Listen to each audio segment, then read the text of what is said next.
옥숙 자매님 4월 8일에 이제 중국으로 이제 귀국하는 것으로 알고 있습니다. 그래서 오늘 마지막 안식일인데요. 또 자주 오시기 바랍니다.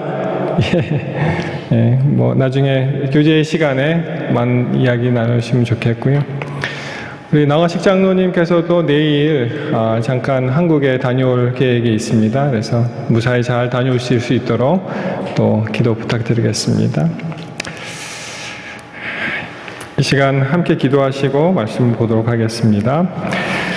하늘에 계신 저희들의 아버지, 이 귀한 한 시간 우리의 모든 마음을 주님께로 향할 수 있도록 도우시고 주님 우리에게 직접 말씀하여 주시옵소서.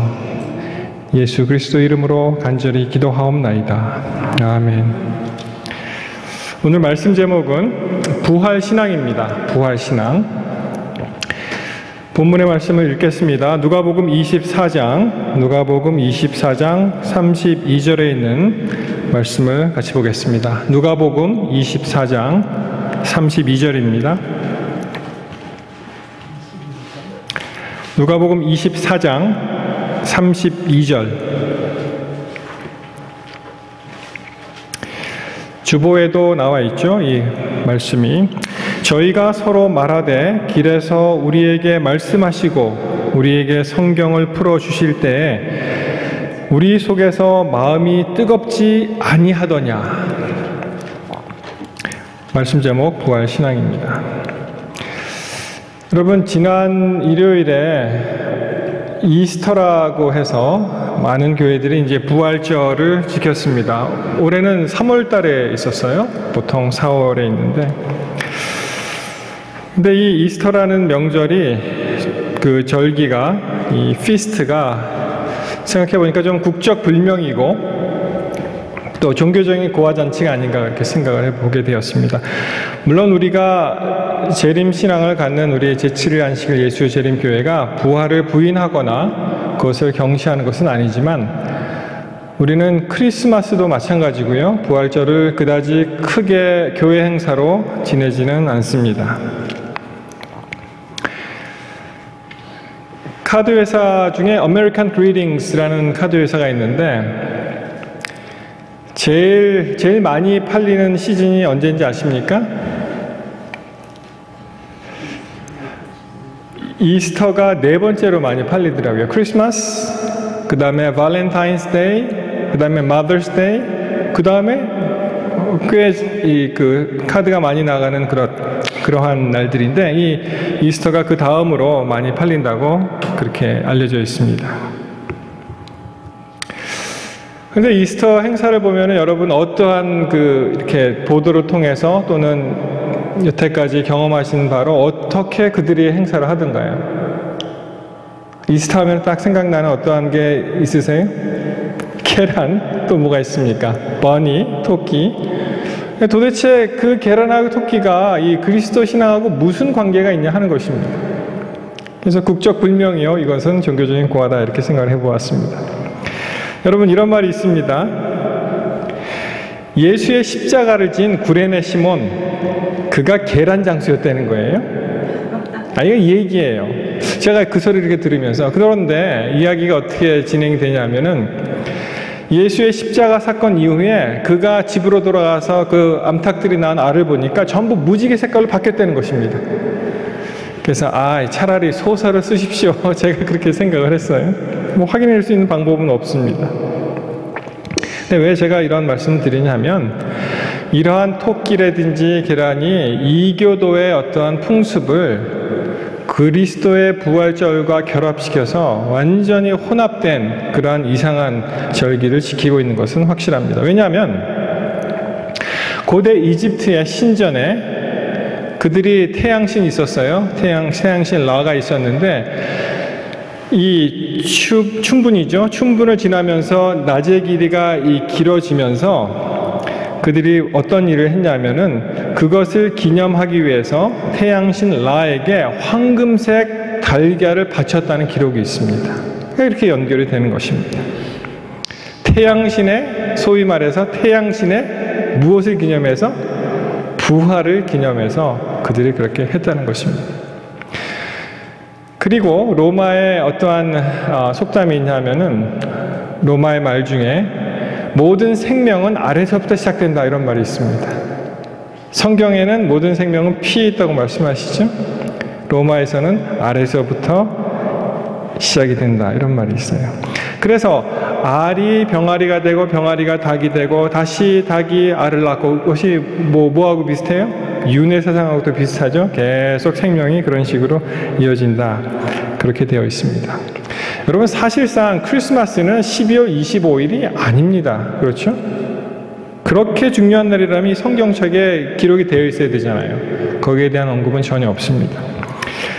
차라리 부활절은 그래도 6월절을 기준으로 해서 하기 때문에 어떻게 보면 좀 성서적인 것 같아요. 이 절기로 보았을 때는. 그래서 니케아 종교회의에서는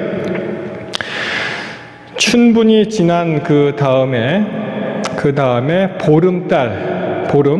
보름이 지난 그 일요일을 갖다가 우리가 부활절로 지키자. 그렇게 이제 결정을 하였습니다. 이것이 다 춘분의 길이, 낮의 길이 더 많아지고 그러한 어떠한 것과 연관이 있는데요.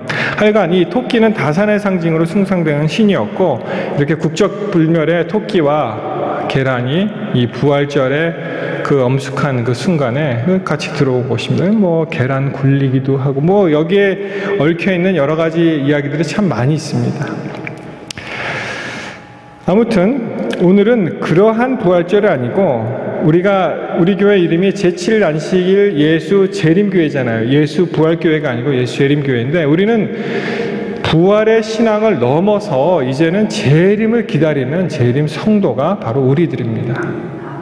부활을 부인하거나 그것을 깎아내릴 그런 의도는 전혀 없지만 예수의 재림이 없는 부활이 무슨 의미가 있겠습니까? 예수님 다시 오신다는 것입니다. 그래서 거기에 우리가 더 초점을 맞추는 그러한 성도들의 삶을 사시기 바랍니다. 아무튼 이 부활의 띠임을 맞이해서 우리 누가복음 24장에 있는 말씀을 중심으로 한번 살펴보도록 하겠습니다. 누가복음 24장은요. 누가복음에 나오는 그 엠마오로 가는 그 두 제자 아시죠? 노래도 나와 있고 우리가 많이 들었습니다. 그 내용이 나와 있는데 함께 보시겠습니다.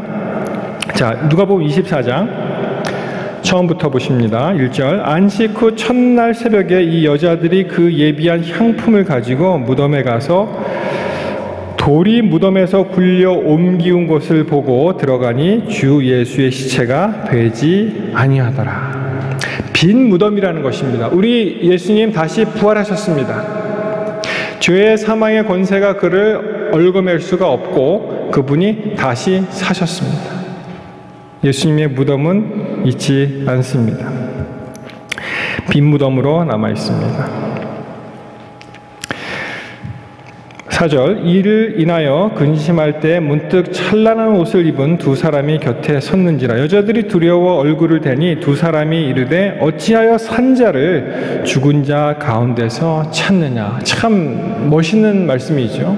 어찌하여 너희가 살아나신 예수님을 죽은 자 무덤에서 찾느냐. 그리고 하시는 말씀이 여기 계시지 않고 살아나셨느니라.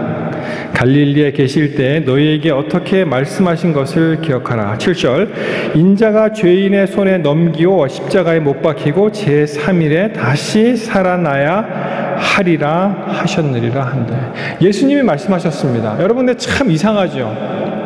사람들이 예수님이 분명히 내가 핍박을 받아 고난을 받아 십자가에 못 박혀 죽고 그리고 다시 살아나시겠다고 누누이 말씀하셨는데 그것을 안 듣는 것입니다. 그것을 아예 듣고 싶지도 않아요. 그리고 믿지도 못하고 그것을 기억하고 싶지도 않습니다. 참 희한하죠? 그런데 정말 희한한 것은 이 예수께서 하신 그 말씀을 똑똑히 기억하고 있는 사람이 있었습니다. 누구였습니까? 제자들이었던가요? 누가 기억했습니까? 그것을? 예, 마태복음 27장으로 가십니다. 마태복음 27장으로 가시면 이런 말씀이 있죠. 62절 마태복음 27장 62절 그 이튿날은 예비일 다음 날이라 대제사장들과 바리새인들이 함께 빌라도에게 모여 가로되 63절 주여 저 유혹하는 자 예수님이죠. 유혹하는 자가 살아있을 때 말하되 내가 사흘 후에 다시 살아나리라 한 것을 우리가 뭘 했다고요? 기억했다 이렇게 얘기합니다. 여러분 참 희한한 말 아닙니까? 예수님과 그렇게 오랜 동안 같이 지냈던 제자들은 그 말을 들으려고도 하지 아니하고 기억도 못하는데 그 반대로 누가 기억했다고요? 그 말을? 예수를 못 박아 죽인 대제사장과 그렇죠? 바리새인들이 기억한 거예요. 그래서 빌라도한테 뭐라고 얘기합니까? 무덤을 사흘까지 굳게 지키소서. 왜냐하면 사흘 만에 이제 일어난다고 했으니까 그의 제자들이 와서 시체를 도적질하여 가고 백성에게 말하되 그가 죽은 자 가운데서 살았다 하면 후에 유혹이 전보다 더 될까 하나이다. 이 말씀에 기초해서 하나 나온 게 있죠. 예수님 시체를 제자들이 훔쳐갔다. 그래서 그가 부활하지 않았다라는 그러한 전승이 계속 이 말씀에 기초해서 내려오고 있는 것입니다. 여러분 사단도 참 열심히 성경 공부하죠. 우리보다 더 열심히 하는 것 같아요. 그렇죠? 보면은 예수님을 반대하는 세력들은 예수님이 하신 말씀을 더 귀담아서 더 열심히 그것을 가지고 있는 그런 모습을 보게 됩니다. 그런데 사도들의 반응은 어땠습니까? 누가복음 다시 24장 11절에 보시면 사도들은 저희 말이 허탄한 듯이 배어 믿지 아니하였다고 되어 있습니다. 예수님께서 그렇게 여러 번 말씀하셨는데 그거를 들으려고 하지도 않고 믿으려고 하지도 않고 심지어는 이제 빈 무덤을 확인한 여인들이 다시 와서 제자들에게 이야기했음에도 불구하고 사도들의 마음이 어땠다고요? 허탄해서 그것을 믿으려고 하지 않았다는 것입니다. 그리고 이제 요한과 베드로가 그 빈 무덤에 간 이야기가 나오고, 자 13절에 보시면 이제 엠마오로 가는 두 제자 이야기가 나옵니다. 13절 그날에 저희 중에 둘이 예루살렘에서 25리 되는 엠마오라 하는 촌으로 가면서 이 모든 일을 서로 이야기하더라. 저희가 서로 이야기하며 문의할 때 예수께서 가까이 이르러 저희와 동행하시나 저희 눈이 가리워져서 그인 줄 알아보지 못하거늘. 우리 잘 아시는 말씀이 엠마오로 가는 두 제자 이야기가 여기 나오죠. 그 중에 한 사람의 이름은 성경에 나와 있습니다. 그 이름이 무엇이었습니까? 18절에 보시면 글로바라는 사람 이름은 나와 있습니다. 다른 한 사람은 나와 있지 않아요. 그런데 저희의 눈이 가리워져서 그인 줄 알아보지 못했다고 되어 있습니다. 여러분 사람들은 자기가 필요한 이야기를 골라 듣는 것 같아요. 그리고 자기가 보고 싶어 하는 것을 골라서 보는 그런 마음이 있는 것 같아요. 그래서 예수님께서 어떻게 말씀하셨습니까? 이 구약에 나오는 그 메시아의 상이 두 가지가 있어요. 사실 구약에서 표현되어 있는 메시아의 상. 이사야 53장에 보시면 이 고난받는 메시아 얘기가 나오지 않습니까? 그리고 말라기에 보시면 영광의 왕으로 귀환하시는 그러한 메시아의 이야기가 있습니다. 그렇기 때문에 소위 말해서 No cross, no crown 그런 말이 있잖아요. 예수님이 일단은 고난을 먼저 받으신 후에 그 다음에 영광의 왕으로 다시 오시는 것입니다. 그래서 이스라엘 그 당시에는 어떠한 마음이 있었냐면은 누가 이러한 로마에 압제당하는 우리 백성들을 구해낼 수 있을까? 그러한 영광의 왕을 기다린 거예요, 그들이. 그러니까 재림 예수를 초림 때 기다리니까 초림 예수가 당하는 모든 고난, 십자가에 못 박혀 돌아가시는 그런 일은 생각하고 싶지도 않고 듣고 싶지도 않고 보고 싶지도 않은 거예요. 사람 마음이 그렇게 닫혀버렸습니다. 저는 이 말씀을 읽으면서 저희 눈이 가리워져서 그인 줄 알아보지 못했다. 저는 그 전에 이 말씀을 많이 읽으면서 혹시 하나님께서 눈을 가리셨든지 아니면 어떠한 그 사람, 어떠한 물리적인 압력에 의해서 이게 못 보게 그렇게 하지 않았는가 그렇게 생각을 했었습니다. 그렇지만 그런 뜻이 아니고요. 영어로 보시면은 but their eyes were restrained 라는 표현을 씁니다. restrain 이라는 표현을 쓰거든요. 그 말은 뭐냐면은 뭐를 이제 restrain, 억제하는 거, 누르는 것, 구속하는 것, 자유를 빼앗는 것, 제지하는 것, 못하게 하는 것은 restrain 이라는 말을 씁니다. 이 헬라의 언어에 보면은 이것이 크라테오라는 단어를 썼는데요. 크라테오. 이것은 쉽게 얘기하면 어떤 뜻이냐면은 붙잡다 이런 뜻이에요. 붙잡다. 우세하다, 이기다, 힘을 소유하다. 그래서 이제 붙잡다. 그러니까 이 그들의 눈이 어떠한 세력에 의해서 붙잡힘을 당해서 그래서 예수를 못 보게 되는 것입니다. 이 크라테오라는 용법이 이제 크게 두 가지로 대표적인 걸 두 가지로 말씀을 드리면 마태복음 14장 3절에 보시면은 전에 헤롯이 그 동생 빌립의 아내 헤로디아의 일로 요한을 잡아 이런 표현이 있습니다. 요한을 잡아. 그것이 이제 크라테오예요. 이 붙잡는 거, 잡는 거. 결박하여 옥에 가두었으니. 다른 예를 보면은 사도행전 2장 24절에 하나님께서 사망의 고통을 풀어 살리셨으니 이는 그가 사망에게 매여할 때 크라테오라는 말씀을 하셨는데 있을 수 없었습니다. 그래서 이 사도행전 2장 24절에는 예수께서 고난을 받으시고 십자가 못 박혀 돌아가셨지만은 결국 하나님께서 예수를 다시 부활시키시는 그 이유에 대해서 설명하고 있는 그런 말씀이세요. 예수의 부활하심을 말씀하시는 건데 하나님께서 사망의 고통을 풀어 살리셨으니 예수께서 다시 살아나시는 것, 살리셨으니 이는 그가 사망에 매여 사망에 크라테오 되어 있을 수 없습니다 하는 것입니다. 그래서 이 제자들의 마음은 예수께서 그 예루살렘 그 명절에 일어났던 그러한 일을 너무 거기에 집착한 나머지 자기가 생각하는 그 메시아상이 아니기 때문에 거기에 눈이 가려워져서 예수님이 나타나심에도 불구하고 무언가 붙잡혀서 그것을 볼 수가 없었다는 것입니다. 이 반대되는 표현이 31절에 나오죠. 나중에 쭉 말씀을 나누고 그 다음에 그들이 참 감명을 받고 멀리 갈 때 그 제자들이 그 집에 유하도록 초청을 합니다. 그때 예수께서 들어오셨을 때 자 31절에 보시면은 저희 눈이 밝아져 그인 줄 알아보더니 예수는 저희에게 보이지 아니하시는지라. 그래서 이 앞에 표현을 보시면은 저희 눈이 가리워졌다고 표현이 되어 있고요. 원어적으로 붙잡힌 거죠. 무엇인가 붙잡혀 있고 여기에 보시면은 다시 저희 눈이 밝아졌다라는 표현을 합니다. 붙잡힌 것이 풀어진 것이죠.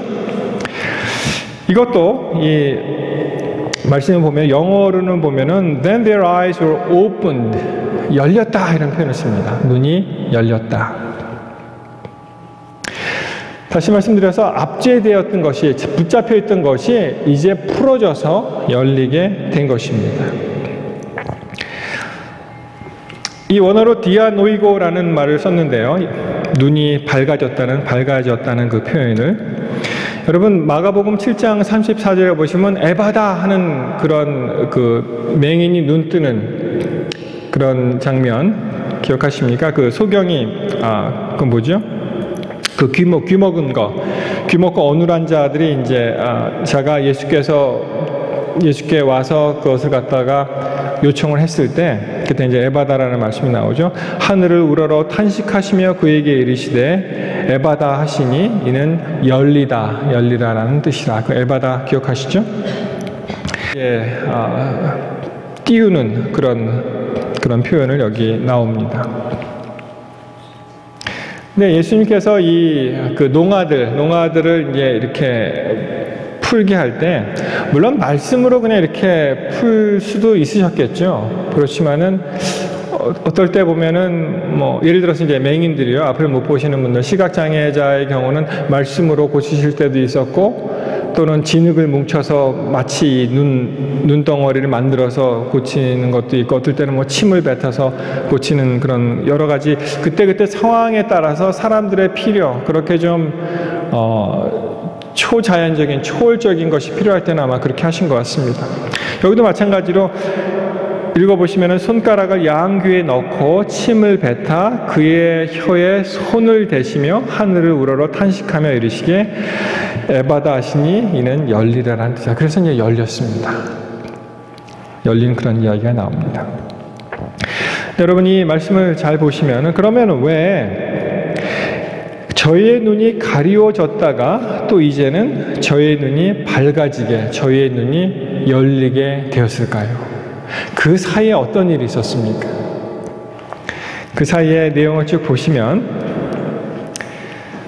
그러면 예수께서 그들에게 생기를 불어넣으시는 그런 대목들을 우리가 알 수가 있습니다.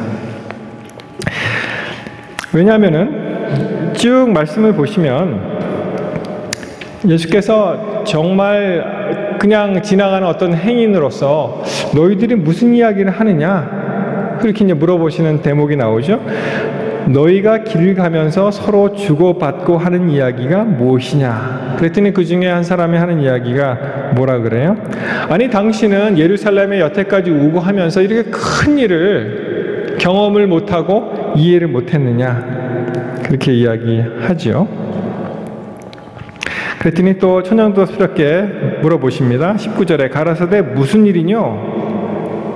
그랬더니 쭉 이야기를 합니다. 예수라는 사람이 있었는데 그는 정말 하나님과 백성 앞에서 말과 일에 능한 선지자였는데 대제사장들과 관원들이 사형 판결에 넘겨주어서 그가 십자가에 못 박혀 이제 죽게 되었고, 우리는 이스라엘을 구속할 자로 바랐는데 그가 죽었다. 그리고 이 일이 된 지가 사흘이나 지났는데 당신은 그것도 아직도 모르느냐, 이렇게 이야기를 했습니다. 그리고 더 엄청난 이야기를 또 하죠. 24절에 보시면은 우리와 함께 앉아 두어 사람이 무덤에 가 과연 여자들이 말한 바와 같음을 보았으나 예수는 보지 못하였느니라 하거나, 아직 그러한 확신이 없었던 것입니다. 그때 25절에 예수님께서 아주 강한 표현을 하십니다. 뭐라고 말씀하십니까? 미련하고 선지자들의 말한 모든 것을 마음에 더디 믿는 자들이요, 그리스도가 이런 고난을 받고 자기 영광에 들어가야 할 것이 아니냐 하고. 여러분, 이 한국 성경에 정말 점잖게 표현을 했죠. 여기 보시면은 미련하고 선지자들의 말한 것을 더디 믿는 사람이, 이런 답답한 사람이 어디 있냐, 이렇게 얘기를 하잖아요. 물론 한국에서 어떤 목사님이 재미있게 그냥 말씀하시는 거라고 이해를 합니다. 그렇지만은 그 목사님이 어느 교회에 가서 이제 강론하시고 말씀을 선포하는데 성도들의 반응이 없는 거예요. 아멘 소리 하나도 안 나옵니다. 그래서 나중에 다 집회가 끝나고 그리고 식사하면서 그렇게 얘기를 했다 그래요. 아니, 이 교회는 어떻게 아멘이 그렇게, 왜 이렇게 아멘을 아끼십니까? 이렇게 얘기를 했대요. 그랬더니 하는 말이 우리는 다 집에 가서 아멘 합니다. 그래요. 근데 그 지방이 충청도 지방이라고 그렇게 들었습니다. 조금 이제 반응이 느리다는 얘기죠. 그런데 이 영어 표현을 보시면은 fool 이렇게 나옵니다. 이 바보들아, 그 말이에요. 아주 잘 모르는 사람인데 어떻게 그렇게 과격한 얘기를 하실 수가 있습니까? 그렇죠? 그렇게 답답한 거예요, 예수님께서. 27절에 보시면은 이에 모세와 및 모든 선지자들의 글로 시작하여 모든 성경에 쓴 바 자기에 관한 것을 자세히 설명을 했다고 말씀하십니다. 쭉 풀어서 창세기의 저자가 되시는 예수님께서 창세로부터 모세로부터 했던 모든 이야기를 풀어서 자기가 자기 이야기 얼마나 잘하겠어요. 자기가 경험한 것은 정말 힘있게 이야기할 수가 있습니다. 왜냐하면 자기 경험이기 때문에.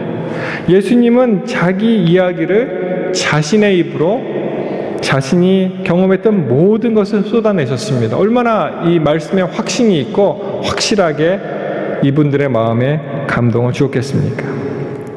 그래서 모세와 모든 선지자의 글로 시작하여 모든 성경에 쓴 바 자기에 관한 것을 자세히 설명했다고 말씀을 하십니다. 성도 여러분, 이렇게 우리를 살리는 것은 하나님의 말씀입니다.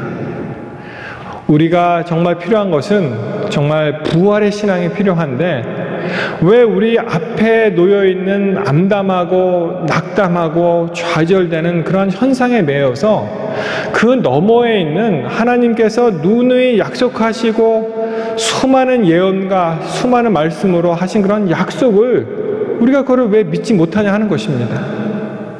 우리를 살리는 것은 정말 이러한 일을 통해서 부활신앙이 우리에게 필요한 것입니다. 그 전에 우리를 사로잡고 있었던 모든 패배의식, 이 제자들도 마찬가지죠. 그들이 예수의 부활을 갖다가 엠마오 무드로 그들이 즐기고 있었습니다. 예수님은 돌아가셨다. 이제는 끝이다. 그는 선지자가 아니다. 그는 메시아가 아니다. 이렇게 생각을 했을지 모릅니다. 답답한 예수님께서 그것이 아니고 그들을 살리기 위해서 그들에게 말씀하십니다. 내가 여기 있다고 말씀하십니다. 그리고 다시 살아났다고 말씀하십니다. 마찬가지로 우리의 어려운 세대, 어두운 밤을 지나고 있는 이 세대에도 예수의 그 기별의 말씀이 우리의 마음을 환하게, 우리의 어두운 마음을 환하게 비친다면 그것은 우리가 다시 한번 부활의 그런 신앙을 경험하게 될 수 있다는 것입니다. 이렇게 새벽 동트듯이 밝음이 이렇게 비쳐오는데 우리가 어찌 가만히 있을 수 있겠어요? 너무 기쁘죠. 그래서 이 말씀이 살아 숨쉬면은 가만히 있을 수가 없습니다. 여러분, 라식 수술하는 사람 이야기 들어보셨습니까? 라식 수술?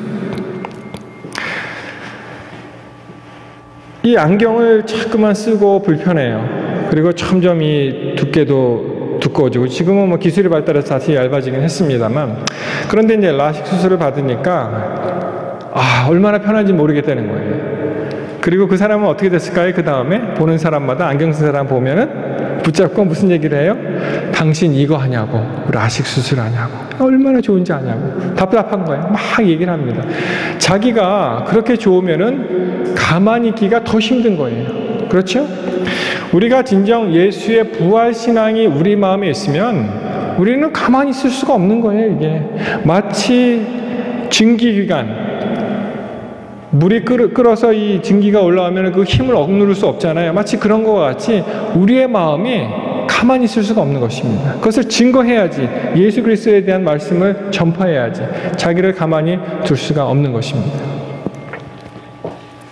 그래서 우리가 신앙적으로 보았을 때 살아있는 신앙을 하는지 또는 죽어있는 그냥 끌려가는 신앙을 하는지 어떻게 알 수 있냐면은 자기가 일상생활을 살면서 어떠한 생각을 갖고 어떠한 일에 더 많은 시간을 쏟느냐 하는 것에 달려있다고 저는 생각을 합니다.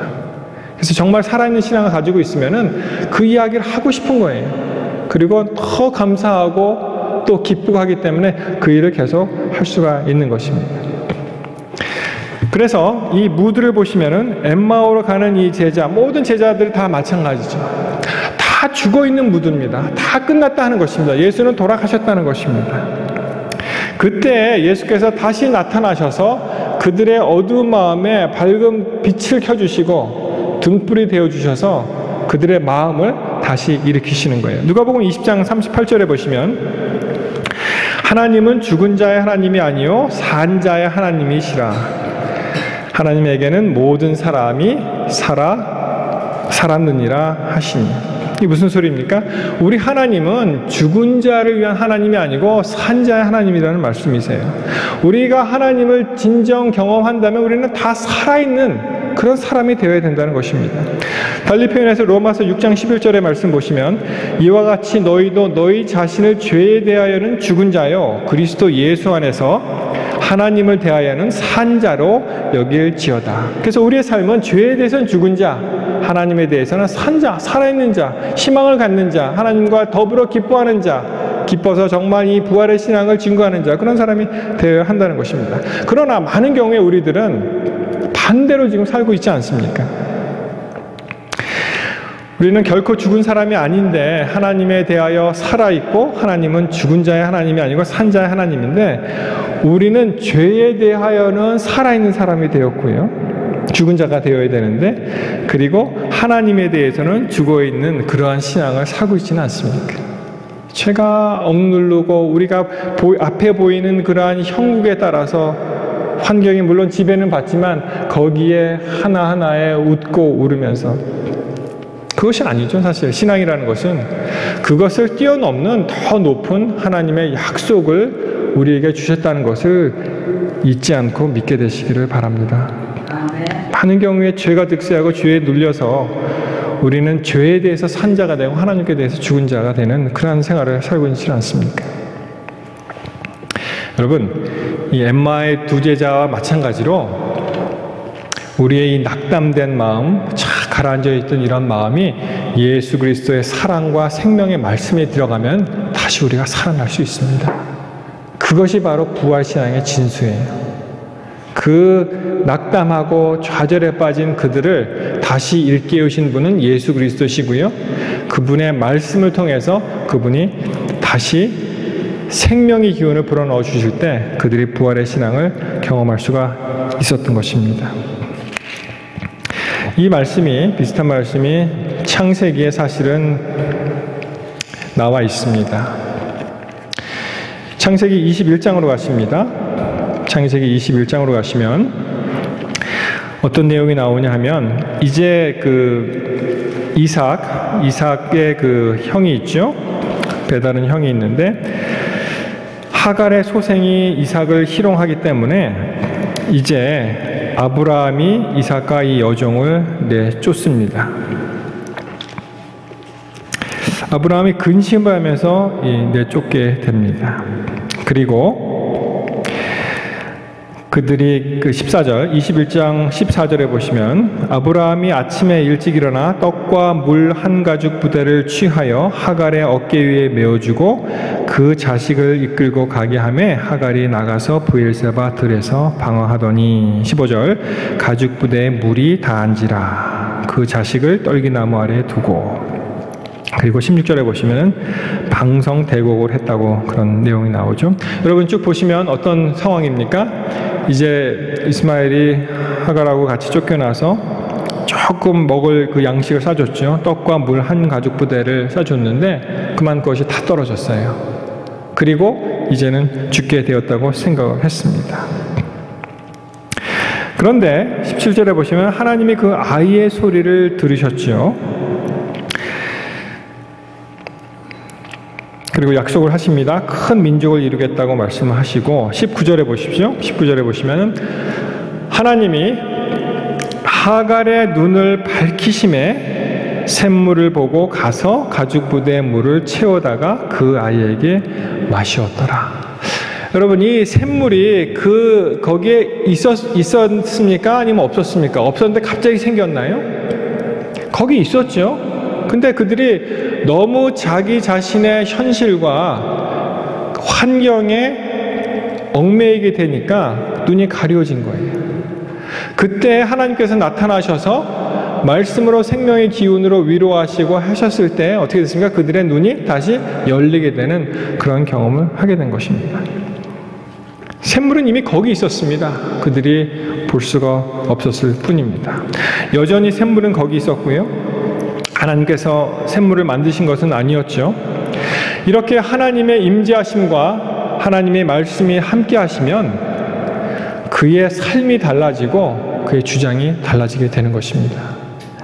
여러분, 우리가 아무리 어둡고 힘들고 정말 어두운 터널을 지나가고 있을지라도 하나님과 함께 임재하시는 그 임재를 느끼게 되고요. 또 생명의 말씀을 우리가 간직하면 그 어두운 터널은 정말 환하게 빛나는 그러한 등대와 같은 역할을 하게 될 것입니다. 전에 보지 못했던 것들, 못 보았던 것들을 다시 볼 수 있는 영안이 열리게 되고, 그리고 우리는 이 현실에 안주하면서 낙담하는 것이 아니라 그 너머에 있는 하나님의 약속을 굳게 붙잡을 수 있게 되는 것입니다. 엠마오로 가는 두 자제의 경험도 마찬가지죠. 참 이들은 복받은 사람들입니다. 예수님 그분이 직접 나타나셔서 그들에게 말씀하시고 또 예수님의 임재를 그들이 깨닫게 되었습니다. 이제 시대 소망에 있는 말씀을 보시면 막 불렀어요. 예수님 그때 초청을 안 하고 그냥 가시도록 내버려 두었다면 예수님 그냥 가십니다. 억지로 예수님 들어오시지 않으세요.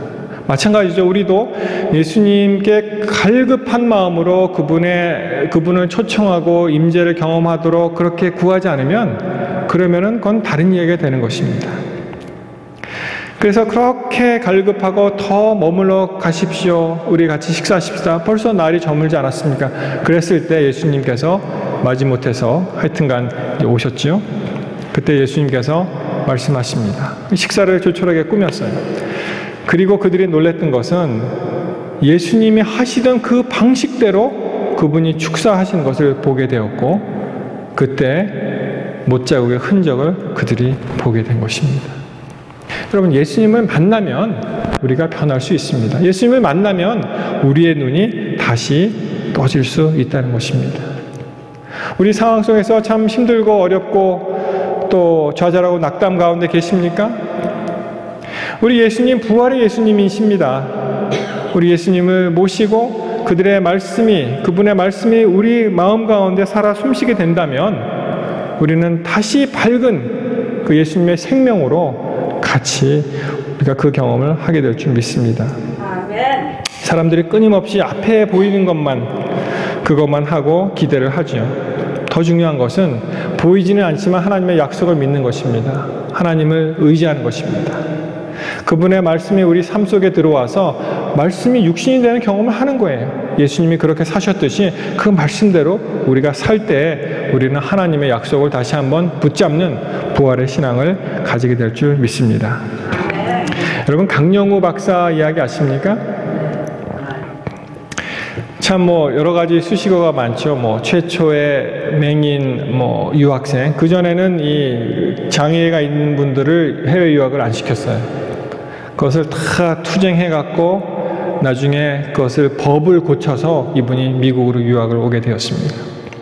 하여튼 그분이 책을 여러 개 쓰고 간증도 여러 번 했는데 참 놀라운 이야기죠. 사실 굉장히 놀라운 이야기입니다. 한 번은 이제 다 교육이 마치고 그리고 이제 원래 계획은 한국으로 돌아가려고 했어요. 연세대학교를 나왔는데 거기에 가서 이제 모교에서 가르치도록 했는데 학교에서 받아주지를 않는 것입니다. 그 당시 상황은 참 그럴 때도 있었다 싶을 정도로 아침에 시각 장애인을 보면 하루 종일 재수 없다는 것입니다. 그 정도로 멸시를 한 거예요. 참 얼마나 기가 막힙니까? 당신이 볼 수도 없는데 어떻게 가르칠 수 있겠냐 하는 것입니다. 그런 편견과 차별이 있었어요. 그래서 이분이 굉장히 낙담을 하고 그 다음에 무슨 이야기를 했냐면 그 대학 총장인가 부총장인가 그런 얘기를 했다 그러죠. 내가 만약 명문가의 자제라면 아들이라면 이런 대접을 받지는 않았을 텐데 억울하다는 것입니다.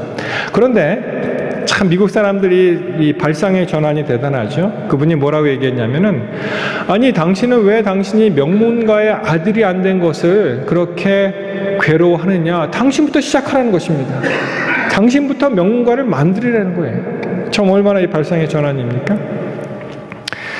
그래서 이분이 그 마음에 참 크게 감명을 받고 아이들 교육을 아이가 이제 남자아이가 둘이 있었는데 교육을 잘 시키고 사립학교에 보내고 그래서 이 부시 대통령과 같은 동문이 됐어요. 그래서 큰아들은 자기 아버지의 눈을 고쳐주기 위해서 이제 의사가 됐고 안과 의사가 되었고 둘째 아들은 보니까 동양 사람들 차별도 있고 피부 색깔도 다르고 시각장애인들에 대한 그런 것도 좀 그런 걸 이제 느꼈나 봐요. 그래서 그 아들이 이제 법 쪽으로 이제 가게 되어서 이제 변호사가 되었습니다. 나중에 하여튼 여러 가지 스토리가 많이 있습니다만 이 강영우 박사가 미 백악관 국가장애위원회 정책 차관보로 부시 대통령 시절에 이제 그 백악관에서 일을 하게 되죠. 차관보로 이제 일을 했습니다. 그 부인 석은옥 여사라고 하죠. 약혼할 때 남편이 지어준 이름입니다. 석신데요. 이게 돌석자입니다. 돌석. 원래는 이름이 석은옥이 아니고 다른 이름이어서 석경장가 하여튼 경희인가 다른 이름이었는데요. 남편이 약혼을 하면서 이런 이름을 지어주면 앞으로의 10년은 돌밭을 해치는 석의 시대가 되고 결혼해서요. 그 다음에 10년은 부부의 공통된 이상을 일구어가는 은혜 시대가 되고 그 다음에 마지막 10년은 모든 것을 성취한 옥의 시대를 맞이할 것이다 라는 비전을 제시했습니다. 약혼할 때 이 부인이 얼마나 감명을 받았는지 몰라요. 석과 은혜 시대를 지나서 이제 옥의 시대에 왔다. 그러니까 이제 짓궂은 사람들이 얘기하는 거예요. 지금 만난 지가 50년이 이제 넘었는데 지금은 무슨 시대입니까? 30년이 훨씬 지났잖아요. 이렇게 또 짓궂게 물어봤대요. 그랬더니 또 하나님께서 입에 말씀을 주셔갖고 여태까지는 우리가 계획한 대로 우리의 삶을 꾸려갔지만 앞으로는 주님께서 인도하신 대로 모든 것을 다 바치겠다는 석은옥주라고 그래요. 이제 이름이. 그래서 주라는 것을 더 붙였다고 합니다. 한마디로 하나님께서 인도하심 그것을 믿고 주의 말씀에 푹 젖어서 이 생명의 말씀이 그들에게 희망을 주고 비전을 주어서 참 놀라운 그러한 생활을 하게 된 것입니다. 우리가 잘 아는 헬렌 켈러의 이야기, 이분은 삼중 장애를 갖고 있죠. 보지도 못하고 말하지도 못하고 듣지도 못하고. 여러분, 듣지 못하면 말을 할 수가 없습니다. 듣지 못하면 말을 못해요. 근데 나중에 이분 영상을 이렇게 보면은 말도 막 이렇게 해서 하더라고요. 연습을 해갖고. 참 얼마나 참 대단한 사람이죠. 그런 삶을 지냈는지. 듣지도 못하고 보지도 못하고 말하지도 못하는 그런 사람이었는데 이러한 사람에게 이런 질문을 했습니다. 참 얼마나 힘들어요. 그렇게 못하니까. 그것보다 더 불행한 것이 무엇냐고 물어봤어요. 당신이 그렇게 사람들이 생각하기에 불행하게 살아간다고 생각하는데 그것보다 더 불행한 것이 무엇입니까? 라고 이야기했을 때 그분 대답이 무엇인지 아십니까? 정말 비참한 사람은 앞을 못 보는 사람이 아니라 비전이 없는 사람입니다. 라고 대답했다는 거예요. 우리가 보면 뭐하냐 이거예요. 앞으로의 비전이 없다면. 여러분, 우리 사랑하는 우리 성도들의 삶 가운데 하나님께서 함께 하심으로 비전을 가지고 인생을 살게 되시기를 바랍니다. 우리가 이 교회가 작고 진짜 미약할지라도 우리가 비전을 가지고 우리가 살아가는 거예요. 얼마나 크게 쓸지 아무도 모릅니다. 정말 우리가 필요한 것은 이렇게 열린 마음으로 우리가 살아가는 것입니다. 여러분, 열린 마음, 열린 눈으로 살아가는 것 다시 반복합니다. 우리에게 필요한 것은 그리스도의 말씀이 살아 움직여서 우리 말씀 가운데 거할 때 우리는 눈이 열리고 마음이 열리게 된다는 것입니다. 자, 45절에 있는 말씀 하나 보겠습니다. 누가복음 24장 45절. 이에 저희의 마음을 열어 성경을 깨닫게 하셨다고 말씀하십니다. 같은 말이 31절에 저희의 눈이 밝아졌다고, 눈이 오픈되었다고 되어 있죠. 45절에는 저희의 마음을 열어 성경을 깨닫게 하셨다고 말씀하십니다. 우리는 여전히 환경의 지배를 받고 있는 사람이라고 생각을 하지만 눈앞에 있는 그러한 역경보다 그 너머에 있는 하나님의 약속을 믿는 것을 굳건히 붙잡는 믿음의 성도들이 되시기를 이 시간 간절히 바랍니다. 이것은 말씀하시고 함께할 때 가능한 것이고요. 그 옛날 엠마오에서 만난 그 제자들의 우둔한 마음을 깨우쳐 주신 예수님께서 21세기를 살아가는 주의 사랑하는 성도들의 마음도 함께 깨우쳐 주실 것을 믿습니다. 32절 말씀 다시 한번 보십니다. 저희가 서로 말하되 길에서 우리에게 말씀하시고 우리에게 성경을 풀어주실 때 우리 속에서 마음이 뜨겁지 아니하더냐. 그렇죠? 영어 표현으로 did not our heart burn within us while he talks with us on the road and while he opened the scriptures to us. 그래서 그들이 만난 것은 예수님을 만났고요. 그 예수님께서 말씀을 풀어 헤쳐 주시는 것, 그것을 만났습니다. 이중으로 만난 거예요. 우리 성도들의 삶 가운데 예수님을 만나시고 예수께서 말씀하시는 그 말씀을 귀담아 들어서 우리 삶 속에서 더 이상 패배주의 신앙이 아니라 우리의 삶 속에서 부활의 신앙을 경험하게 되시는 저와 여러분이 되시기를 바라면서 말씀을 마치겠습니다. 기도하겠습니다. 하늘에 계신 저희들의 아버지, 우리의 말씀 가운데